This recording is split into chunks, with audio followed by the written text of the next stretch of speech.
ta'ala wal barakatuhu. My name is Saiful M. Alam. Today, I will discuss my topic. My topic is operating system, emerging trends, debugging technology. Emerging trends and debugging technology focus on improving efficiency, accuracy, and adaptability to complex. Key advancement include powered tools for predicting and fixing bugs, automated debugging for self-healing code, and cloud-based collaboration for distributed system.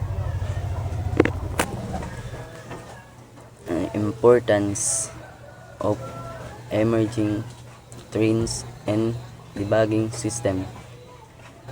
Augmented reality,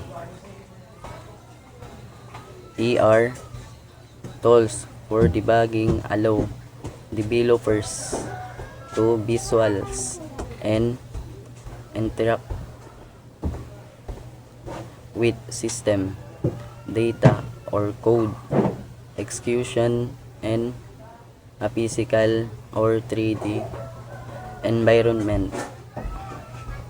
These tools are particularly useful in debugging hardware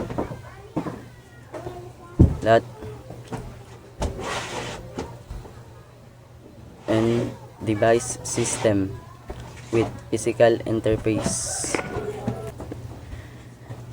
and key pictures, real-time visualizations, AR tools, overlay data like sensor readings, errors, lags, or performance metrics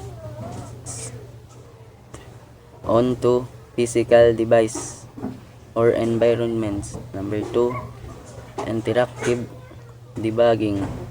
Developers can interact with virtual representations of code, hardware, circuits, or processes to identify issues. Number 3, enhance collaborations. Teams can remotely view and troubleshoot issues using shared AR interface. And wassalam.